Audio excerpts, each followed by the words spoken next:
Calvert-Lewin flicks it into the path here. A cut back for Rooney! Take that, Manchester City! It had to be him. You just knew it. 200 Premier League goals for Wayne Rooney. And you're back with the Sons of Pictures! This is the 59th episode of Sons of Pictures, and Johan is hungry as fuck, CK is sick as fuck. 200 goals! Rooney! I love you, Rooney!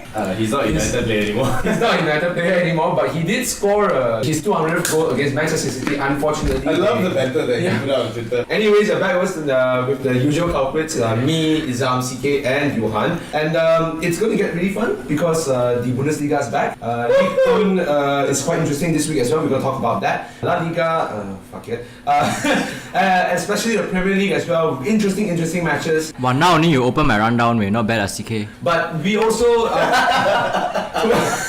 Okay, you guys can find out. I fucking died, okay? I'm dead too. Anyways, we will be excluding the La Liga and the Serie A this week because no good games. And also we're gonna talk about the SEA Games after. Yeah, well. Malaysia is in a sea of medals right now. Yeah! Are you guys done? Yeah, Thank you. for now. Anyways, let's move on to the first match. Stoke City versus Arsenal. Arsenal did not survive the rainy day in Stoke. They were Stoke! Stoke City! I thought you were sick. Can you act sick? There were not a lot of memorable I love games, this match, plays in the okay. game, sorry. Stokes were... Meh? Were they meh? It was a cold and difficult night. Not a night, Britannia. It's not a night. No. It was an evening. After evening in the Britannia. I take back everything I said about Liverpool. I think this is karma. No, you know, I wrote this rundown, but Yes. actually I wrote the rundown from start to finish lah. But Isam, please take away. This is your team after all. We have not had the proper chance to talk about Arsenal Please don't cut him off now. so far. Please don't cut Do him you off. actually watch the match? Yeah, I did. Yes, we did. I thought I buried this when I was talking to Andy the other day, but I can still feel the pain right now. That was a goal, it was not an offside, and we deserved 2 more penalties. Yes. Izam actually stated that Arsenal were rather unlucky compared to... So you only the commentary was against Arsenal's favour. so you only need penalties to beat Stoke City lah. Good for you. Honestly? Honestly, I don't think that's a fair statement. Stoke played really well in this game. Yeah. That's what I'm To be saying. fair though, I don't agree with you much with their defense playing super well. I think the keeper was the best. Butland. Woodland, Butland. You know, we couldn't Butland. It was a pain in the butt It's a Butland. for Arsenal. For Arsenal, yes. Martin Exactly. Butland was amazing in that game. I think this is the curse. Not just him. English keeper. English keeper. Kurt Zuma, fucking amazing player. Everywhere, I saw. I think like. Shane is going to leave after the end of the season though. Let's put things into perspective. Where Stoke always has this one season where they spike, you know, especially when they bring in new Last players. season they didn't. No. The season they brought in Krkic, they brought in Crouch, they brought in Shaqiri. That season they spiked, and there was Mark Muniesa. So that was the season they spiked, and then they just got tired. Like it's playing week in week out with the same damn players. I'm just saying they're tired of seeing each other's face every day, you know. Like there weren't any proper signings. So Mark Hughes has a bit of advantage. To me, Stoke is like West Brom, you know. They play fucking boring football. That's because it's under the same damn fucking framework. Tony Pulis just put it in there. Yeah, no. Stoke though, boring football, but it works for them. Yeah, I know, but Mark Hughes has this advantage. He has connection, so he can bring in players like Jesse Rodriguez, amazing player in this game. So intimidating. He positioned himself so well in a lot of instances, and that was how he got the goal. And Shaqiri wasn't missed at all, even though he was subbed out quite early. Okay, speaking of that as well, I mean, maybe it's a bit too early to call it, but I say it's just the first game. I'm not saying they're gonna be a we're not big calling season. anything. We're just saying this is definitely a renewed Stoke. And we're talking just about this game. You can see how much more animated they are throughout the whole. But how long will it last? That's my question. Probably 2-3 seasons, then they have to bring in a new batch of players. My call is half a season. My call is half a season. Yeah, no, but let's put our focus back to Arsenal here. Okay. Like honestly, Arsenal, Lacazette in, then there was all this hype about boom boom shakalaka. What happened to that? Was Xhaka playing in the game? Xhaka was playing in the game, but I didn't really feel his presence. Xhaka was what's it called? I thought Ozil was the one. I thought Ozil. I thought Ozil played okay. Yeah. No. Ozil was the only. Ozil was the only player trying in the pitch. Wow. Together with That's Lacazette. surprising. No, that's not surprising. He's been always been the player that's been working the hardest in the Arsenal team. And I feel like Actually, it's last season it was Always? motivated Ozil, but this time around it's different. Do you think? Yeah, it is different, but the thing is, Arsenal's demotivation did not come from the whole game itself. The demotivation came from all the calls that the referee made. Okay, honestly, So easily triggered. yes, I'm very triggered by this. Not you. I mean, like Arsenal itself You by did the say my team, referee. didn't you? Yeah, actually. Yeah, pretty much. But we were honestly, after we lost 2 penalty calls, no, we didn't lose penalty calls, the referee just didn't call it. Everyone was so out of it after that. And we even scored, but the linesman called an offside despite it not being an offside. And we couldn't challenge it. So if you were them, I think you'd be demotivated too. Johan, you have an ending statement to wrap it up. I recently talked to my father. Yeah. Now he's a City fan, as you all know, and with Yeah, with Mourinho's recent track record, he came to me and said, "I respect Mourinho. He has the will to win, but don't be like Arsene Wenger, son. He has no will to win." Wow. Izam, your rebuttal to that? Even if I have a rebuttal, so you guys gonna try. No one rebuts against a Wong. The neutrals, okay? What do you think? Fair statement? Fair statement to what Arsenal. What Johan's father said about Arsene Wenger? No will. No lah. You I offend don't my agree. father, he will come from Puchong now. Come Let on. him come! Let him come on. Let him come! He has I said I don't agree anymore. I'm gonna say not agree. Then did I offend him Okay. in any sense? The last time he came was when he had you. Okay. Wow. That was never mind. Let's just move on to Spurs versus Give Chelsea. Chelsea won 2-1. The start that they wanted. Wembley curse for Tottenham Hotspurs again, but Spurs did not lose to Chelsea.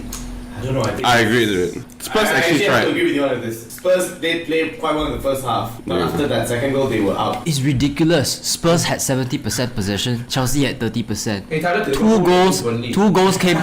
The 2 goals came from Alonso, both of which were like what?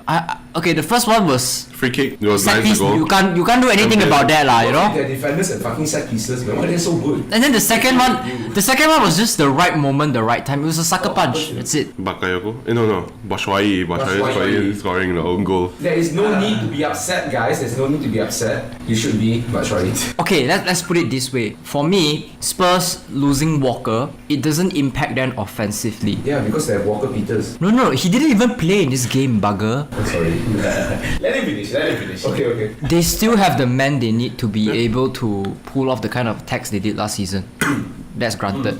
But at the back, it feels like, how do I put this? There's an absence of one more sharp mind there. One more pace. One more person. pace. They're one man shot. Yeah. You know, that is That's how why they you considered. want this. That is how they considered the goal. So defensively, you can't deny there's an impact. And over here, you said that Vertonghen and Alderweireld were actually struggling at the fullback positions. Now, one thing about Vertonghen and Alderweireld that you have to remember is that they are both fullbacks for Belgium. Regardless that they are not constantly playing that position, but they train in that position. So they are supposed to do a job at the fullback, which is why Mauricio Pochettino put them there. I think it's not about doing their job anymore. Conte came into this game with a rather different tactic. He put Luis in midfield together with Bakayoko. That's correct. So with Luis there and Bakayoko there, he cordons off Spurs' progression even before those people at the back, Christensen, Rudiger, have to decide and say, okay, I need to read these players' movements now. I need to drop back deep. They are given more time to make decisions. Okay. To decide when to make clearances and whatnot. Yeah, that is actually interesting. So I think that moving Luis into midfield was a brilliant move from Conte, and I didn't think it would work out that way lah. But otherwise, domination was still on Spurs' side. And if you ask me, we had doubts about them not playing well in Wembley. To be fair, the past few games in Wembley itself, this has been their best performance so far. Yeah, but better than their FA Cup semi-final performance. Again, they did lose. Losing by a goal. The comment. Losing to luck. They lost to luck. Okay. They lost to luck. Because the last You goal, can't say much. No, you can't say much about that. Yeah, they did lose to luck. because the last goal was just, it was towards the end of the game already, right? Then Alonso suddenly scored the last goal. It was just like, It's a sucker punch to you. Like, oh, what the fuck? What do I do now? It's just like when Southampton scored the last penalty. Speaking of which, Exactly. We're moving on to Southampton versus West Ham United. Chicharito forever! Scored 2 goals for West Ham in this game. Chicha! Did not justify. Greenpeace! Thank God I know what the fuck? Chicharito means green peas. Okay, good. Little P. Little green peas. What the fuck? That's the ultimate destination. Anyways, So understand this joke, go listen to episode 58. anyways, this game has been, as quote Johan in the rundown, Drama, Ilama. Lama never mind. It was end-to-end football from both sides, and both sides didn't disappoint. I cannot say anything. It was too good of a game, especially the last minute penalty by Southampton. That was a result of good pushing from Southampton too, I would have to say. Yeah, but it was unfortunate for West Ham. I don't know. I think fell into the trap. honestly, Yeah, they did. Liverpool should just sign. Chicharito. No, they should just merge Southampton with Liverpool together. One team plays in the south, one team I think plays in the fucking north. Lemina is a very good buy from Juventus. I didn't know that he actually played in the finals for Juventus for UEFA. In In the Champions League, yeah. Okay. He actually made an appearance. Super good boy. Together with Romeo, they control midfield, and the players up front like Gabbiadini, Redmond, and even Ward-Prowse was not even included in this trio. You know? Yeah, but it he doesn't- didn't even. it's He not came out as a needed. substitute. Yeah, it's not needed. This team is. But even the two, even Redmond and Gabbiadini itself is super scary lah. And it was proven because Gabbiadini did fit into Southampton's style of play as soon as he came down. He's a very pacey striker, you know, Yeah, like a yeah. fox in the box. You know, it's a combination of speed Dude, and I look at him like a freaking giant. I would say that it's more of an experience. Yeah, experience. Experience. I Because don't think- Gabbiadini is memang a natural striker. And true. You can see is that. You can see that from his first goal. Yeah. Like you needed You know experience to score that. how fast he just came in to cut in. I think the last time I saw someone score something like that was Van Persie. Granted, Southampton had a good match. West Ham, on the other hand, Also had a good match. It's just that Arnautovic Yeah. destroyed their whole thing. Arnautovic- It really I don't think is. so. Hernandez had a good match. West Ham didn't. Arnautovic didn't. West Ham didn't. West Ham didn't. The midfield was horrible. And I'm putting this on the table right now. Ayew is an overrated player. He cannot provide the support that Hernandez needs to score the goals. which Ayew are we talking about? Andre or Jordan? Andre, I think. Jordan or Andre? Andre. I think it's Jordan Ayew we're talking about because Andre is the one playing in Swansea. Yeah. Yeah, just IU lah. We know it's IU. It's just One of the Ayew. Ayew brothers. That's why I say Ayew here because I wasn't sure. He's just not creative enough. He can't support. Hernandez is the kind of player. IU is a textbook player, that's the thing. Yeah. Well, Here's the thing. Hernandez really needs someone that's creative to be able to supply him the ball. Yeah, especially if he's gonna start a game. I thought he needs to bend but more. here's the thing. If Hernandez can play like a very textbook striker with IU, don't you think that's going to be a really good combo? Okay, That's look. provided Ayew performs. Put it this way. Last week Antonio didn't play. Did he score goals? No. This week Antonio played. Did he score goals? He scored 2. He needs another Antonio. That's what I'm talking about. Right now, there is a huge hole in West Ham's midfield. They have Noble, but Noble is Old as fuck. very old already. He's very I old. wouldn't rely on He Noble. can hardly do his job defensively. CK just hit the truth. No, No, it's true. No one should It's have true. called up for the team It's anyways true. for It's true. any- Right now, they need someone to fill midfield. That's it. You know what I think about West Ham's performance before we end this top set is that this team is kind of like Slaven Village's last card. Think about it. Zabaleta is old and he's brought in on a 1-year contract. Arnautovic is just what the fuck. You got these players like West Ham is a big club.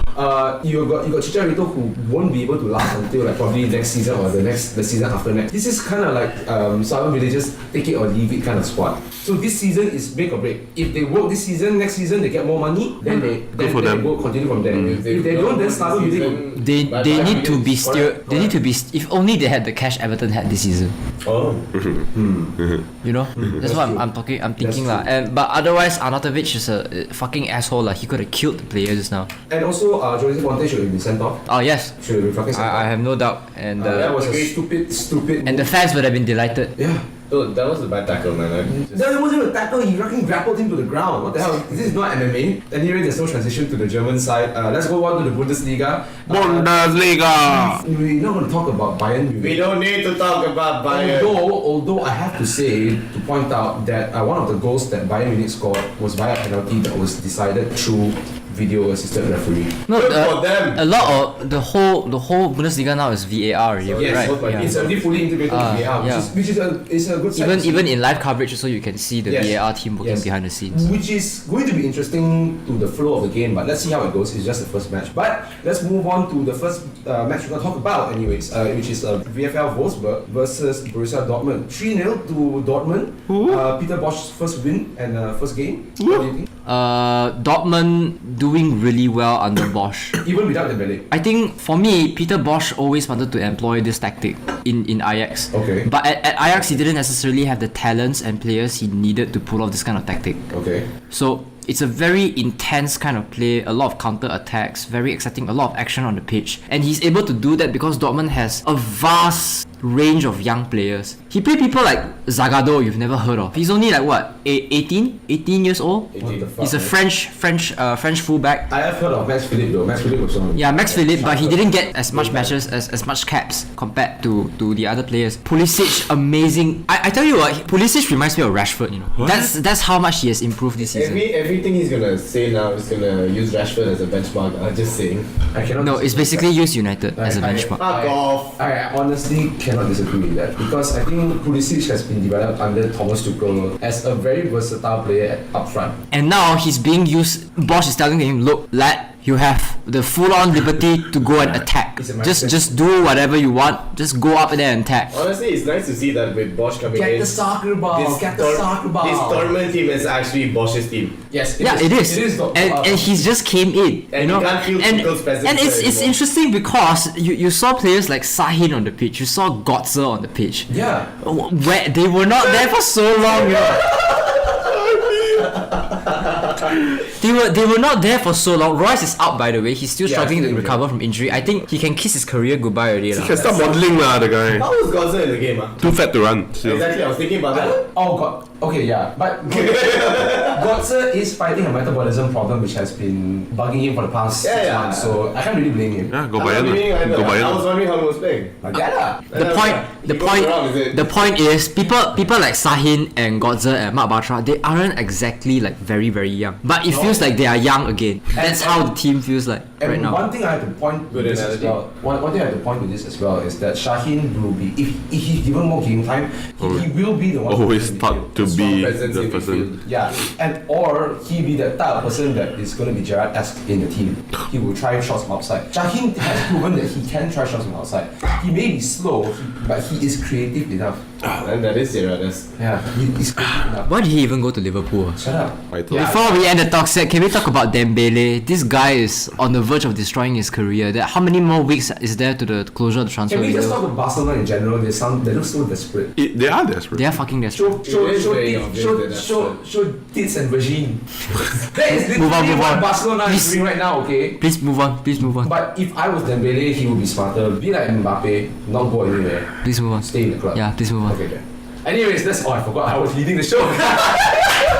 Anyways, we move on to their rivals now. Schalke versus Red Bull Leipzig. Yay! Campaign. Two access this week, guys. Two access. Johan was startled by this match. I want to know why. It's like Spurs versus Chelsea. Same thing. Red Bull dominated. He But just Schalke was put the Red Bull and Tottenham together, you know? You just heard that? Well, Let him finish talking. Red Bull was the Spurs, Schalke was the Chelsea. Exactly. I'm slowly turning into the angry fan again. don't be the angry fan. Come on, you're better than that. Then you'll Okay. be dead. Look at the stats. 64% possession compared to Schalke's 34. They completed 200 more passes compared to Schalke, and they didn't score. What to do? There was an offside goal lah. There was that one offside goal lah. Forsberg scored, but it was ruled out. It was a very good call somehow. We offered a way out for Naby Keita. Yeah, what to do? It's okay. It's just the first game, CK. Leipzig is in the Champions League. Which is a good point, because if they're gonna play like this in the Champions League, then they're not You gonna can last see long. Liverpool winning. They're not even go. You know what? I'm not even gonna go into this topic right now. Okay, let's just continue with this game. Johan, continue what you wanted to say. I know Hoffenheim was defeated very badly. Hey, Hoffenheim is a good team, okay? Yes, Just Hoffenheim was a saying. good team, but they just didn't show up in this game. But anyways, Red Bull Leipzig. Basically, Schalke's first goal was a penalty. Right. Franco Di Santo was fouled, then they were given a penalty, fair call. And then the second goal, I want to point out this player, Amine Harit, who I believe that Schalke just signed this season from Nantes. He's wearing a number 25. Look out for him. He's a brilliant player. His footwork, there were 3 players marking him, but he got out of the situation, and then he shot a long range pass to Konoplyanka. So Konoplyanka, with his pace as usual, chased down the ball and then scored a goal, just like that. Konoplyanka. So I can understand why you looked out for him in the Euros lah, Konoplyanka. Now he's French and he's only 20. He's French. Konoplyanka, Konoplyanka. The Harit is French, 20 years old. In Yeah. the Bundesliga this season. But Konoplyanka, I think it might be his revival season. I hope it is. I think he always has been consistent. It's just that he was with the wrong club, and maybe this may be the wrong club too. Always has been. I think Schalke has made the right moves with buying the players that they have. Philipp left to Dortmund, which is unfortunate. I think he would have grew very well with the squad. But I don't know. Schalke? Dortmund needed. yeah, with Schalke? Philipp, I think he can. But he moved to Dortmund, which is fine as well. Because I say Dortmund Bosz can work use well. Philipp well. Yeah, Bosz will use him well. And that's about it. I think if the end sentiment of what Johan has said is true, you could see another Leicester City happen again in the Champions League. Well, we won't ever see another Leicester City. Who knows? They may be out in the group stage. Sorry, they're going to be out in the group stage. Yeah. Who knows? They might encounter Arsenal in Europa League. Did you say buy anyone during the league? No. I don't really remember anything. No, they didn't. There was very little action from the Bundesliga. Now let's move on to a little short snippet of the Ligue 1. Is the Ligue 1? Sorry.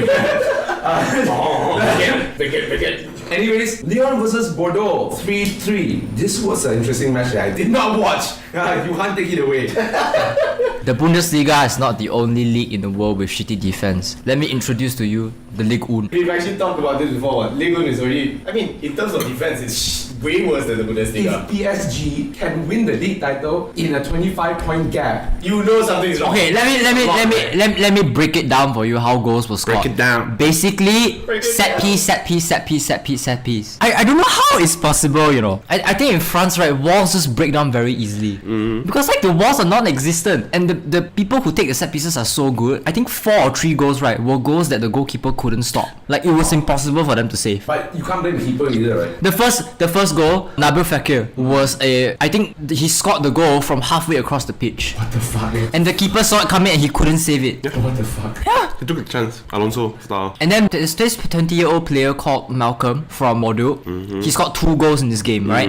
One in extra time, and then the other one was his first goal. The goal was, he took a set piece, it hit the wall, but then it rebounded. So he took a shot again and it went in as well. But this one you cannot blame the keeper. There were like too many players there in the box, and It he was like couldn't really pinball. see. Ding, ding, ding, ding, ding, ding.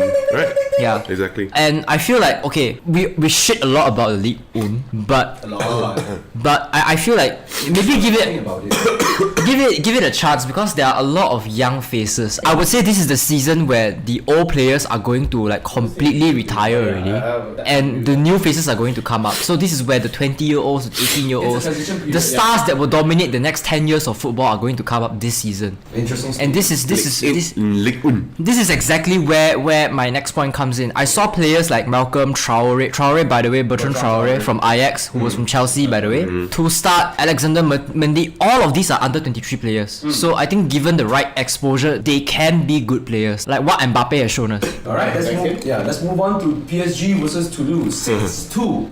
PSG back at home is Neymar's first game at home. And of course, all eyes were on him. £200 million. I wouldn't say it's well spent, but you can. There is a glimmer already. He just went in and gelled with the team, Yeah, basically. he did, but then again, it's already 4 games in. I expected him to say 200 million pounds a year and still shit. No, I cannot say anything other than praises. He can't say his shit. He was good. No. He was good. I expected him to say the same thing that he keeps on saying about Sterling. £200,000 a week is still shite. Thank you. He scored the goal So, for City. okay. But then Neymar actually played really well. Noted with this thanks. game. I mean, remember that what's called the corner kick that you shared with the group? Okay, let's not talk about that first. We will leave that to the last. Okay. Because now the thing is, we cannot blame Toulouse for not trying. They did. The name already indicate that they were gonna lose. Don't lie. The newscaster was what I was watching. The highlight I was watching. He said the same thing. It was Toulouse, pun intended. I'm like, fuck you. Anyways, they were destroyed by sheer attacking force. That's it. They could not do much. They could only master strength from set pieces when they had the chance. They took the advantages that they had. That's it. And it didn't come very often because PSG were constantly sending wave after wave after wave of attack. You could actually say Toulouse, say Toulouse or Toulouse. Toulouse.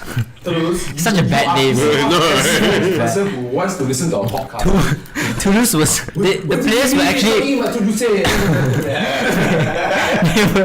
they were actually trying to position themselves in a way that they were setting up offside traps. Yes. A lot of offside traps, but none of the players fell for it. On the run. Yeah, Every player was on the everyone run. didn't fall for it. But even if there was a VAR, every goal would have stood. Fair, but if you want to look at it from another point of view, Toulouse still managed to get 2 goals over PSG. They did counters. They did, which is why I said they took every opportunity that they had, which was very minimal. world. And they managed to convert this. So another point of view to look at this is that Toulouse, had they been able to, maintain the PSG attack well, I think this could have been their game. Special shout out to Arjen Rabiot, who was once Arsenal target. We all know what happened there. Every French player is an Arsenal target. What you talking about? Sorry.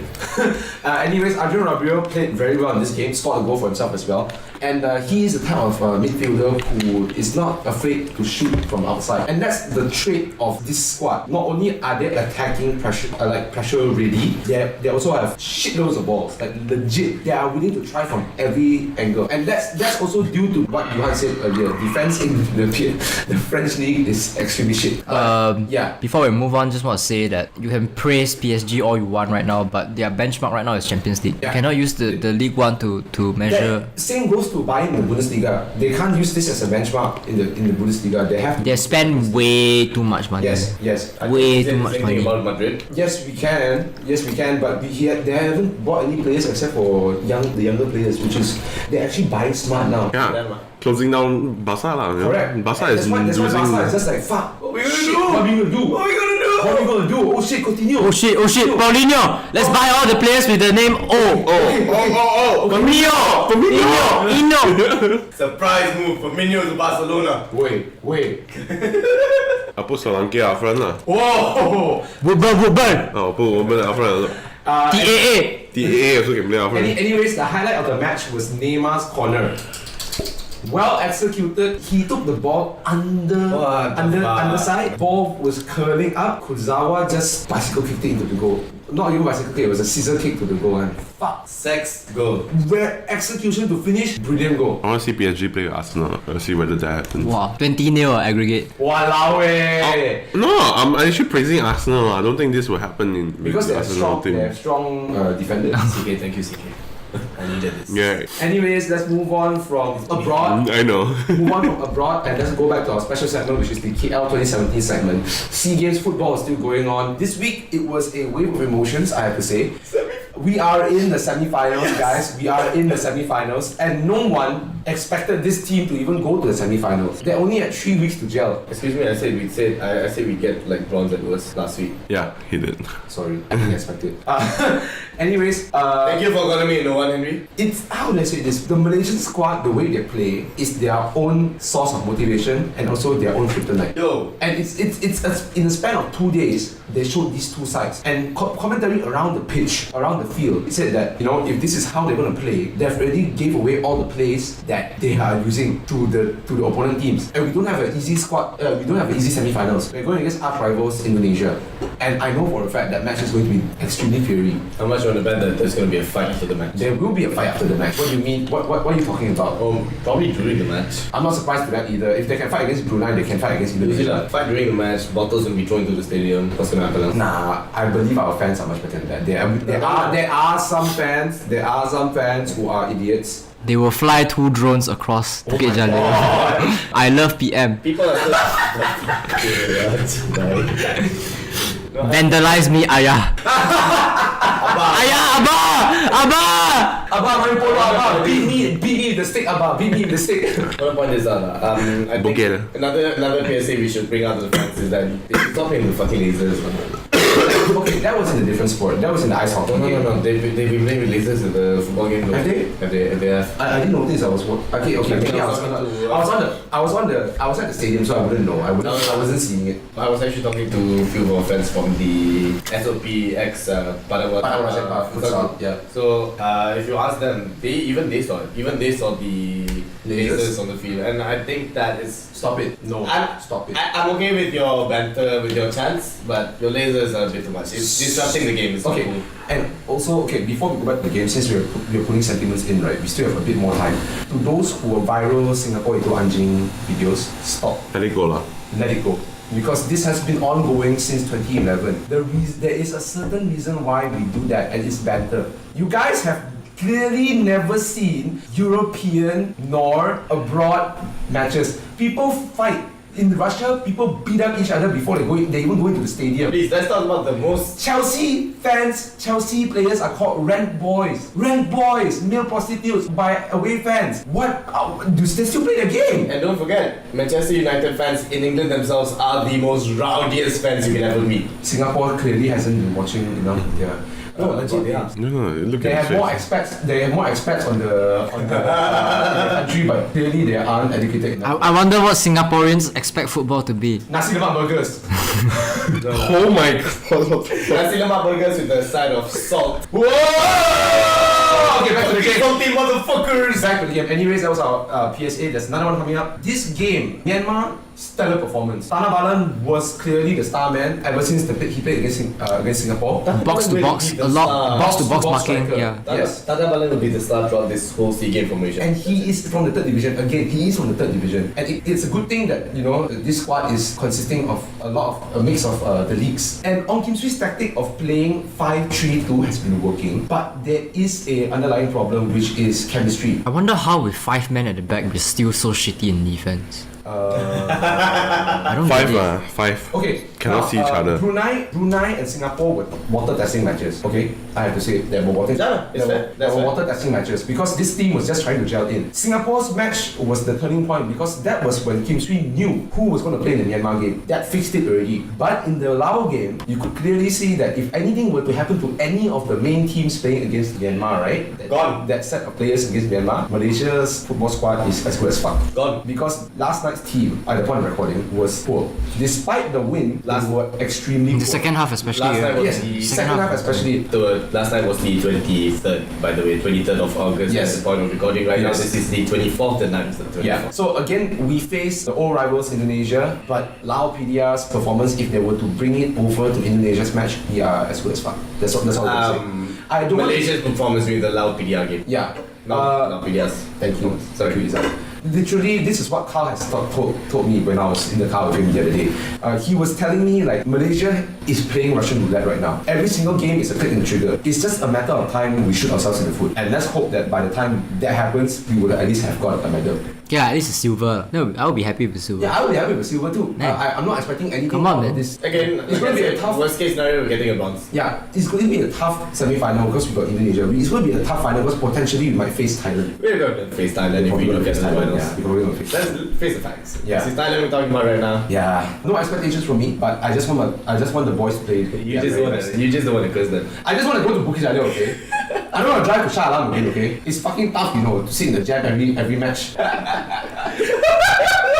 Anyways, that brings us to the end of this week's podcast. Now, before we end it, to those who are going to the stadium in Shah Alam on Saturday, please bring plastic bags. Keep it clean, keep the stadium clean, please. Yesterday we took half an hour, we finished up our bags. We couldn't finish the rubbish, it was just too many. Just bring. Even if you don't bring, when you buy your food, take plastic bags so that you can keep it in and Also, throw it to trash bins. Bring plastic bags for yourself just in case it starts raining. Kwachi, if you guys have kwachi, don't fucking throw it on the floor. Okay, if you guys don't understand it, very simple. Korang jangan buang kulit kwachi awak semua. Korang semua kat atas santai.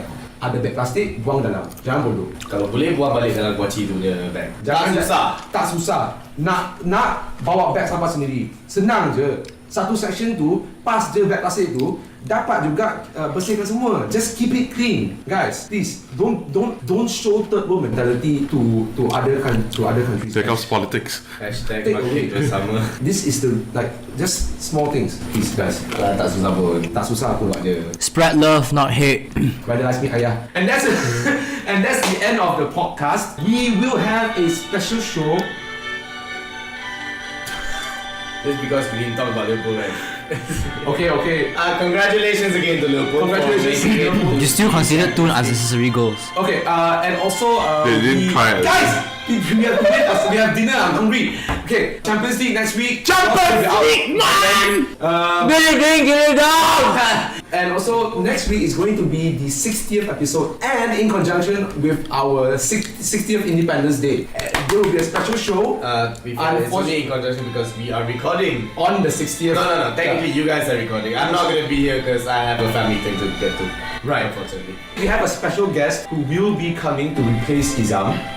We can't tell you who yet, but Forever! he is someone. Oh. Okay, so this is my last episode from this day onward. I'm not gonna lie. Bye, Izan! Goodbye. Thanks for having me on. It's someone that is very close to home, very close to the Malaysian football scene. You'll find out next week, but till then, guys, loads of balls, guys. CK, shut the fuck up!